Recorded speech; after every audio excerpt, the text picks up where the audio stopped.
علامہ اقبال نے خودی کی تربیت کے 3 مرحلے بتائے تھے۔ پہلے مرحلے کو اطاعت، دوسرے مرحلے کو ضبط نفس، اور تیسرا جو مرحلہ ہے اس کا نام ہے نیابت الہی۔ گرشتر بان ہے جہان بان بھی ہے تو، مالک تاج سلیمان بھی ہے تو، ہے جہاں جب تک جہاں آرا ہے تو، تاج دار الملک لا یبلا ہے تو، دہر میں حق کی نیابت کر پسند، اور عناصر پر حکومت کر پسند۔ نائب حق کیا ہے جانے کائنات، اس میں اعظم کا ہے سایہ اس کی ذات، جزو و کل کے راز سے آگاہ ہو، جو یہاں قائم بامر اللہ ہو۔ علامہ اقبال نے ان اشعار میں اللہ تعالیٰ کا نائب بنا کے انسان کو بھیجا ہے، اس کے متعلق اشعار میں ذکر کیا ہے۔ اگر تو شتر بان بن جائے، یعنی اونٹ ہانکنے کا کام، یعنی تو نفس کے اونٹ کو قابو میں لے آئے تو پھر تو دنیا پر حکم چلائے گا، اور سلیمان علیہ السلام کا تاج تیرے سر کی زینت بنے گا۔ جب تک یہ دنیا قائم ہے تو اس کو سجانے والا رہے گا، اور اس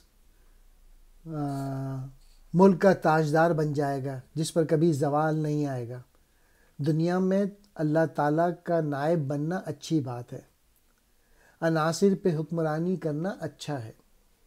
خدا کا نائب دنیا کی روح کی مانند ہے، اس کا وجود اس میں اعظم کا سایہ ہوتا ہے۔ اور آخری شعر میں کہ جو نائب ہوتا ہے وہ اس کائنات کی ہر شے کے تمام بھیج جانتا ہے، اور دنیا میں اللہ کی طرف سے مامور ہوتا ہے، یعنی اللہ کے حکم جاری کرنا اس کا اصل کام ہے۔ گر شتربان اونٹ ہانکنے کا کام، جہاں بانی دنیا کو ہانکنے کا کام، زیب سر سر کی زینت، تاج سلیمانی سلیمان علیہ السلام کا تاج۔ سلیمان حضرت سلیمان علیہ السلام جن کے چرند پرند درند اور دوسرے عناصر مسخر تھے۔ تاج جہاں جب تک دنیا ہے، جہاں آرا تو دنیا کو آراستہ کرنے والا ہے، تو دنیا پہ غالب ہوگا، حکمرانی کرے گا۔ تاجدار کہتے ہیں تاج رکھنے والا، حکمران، بادشاہ۔ ملک لا یبلا، یہ جو ہے ایسا ملک جسے کبھی زوال نہ ہو۔ اشارہ ہے سورہ طٰہٰ کی ایک آیت کی طرف، یعنی ایسی بادشاہی جسے کبھی زوال نہ ہو۔ نائب حق خدا کا خلیفہ، عناصر عنصر کی جمع،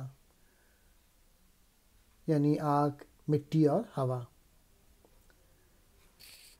اسم اعظم سب سے بڑا نام اللہ تعالیٰ کے ناموں میں سے ایک نام ہے، جس کی تاثیر سے ہر دعا قبول ہوتی ہے۔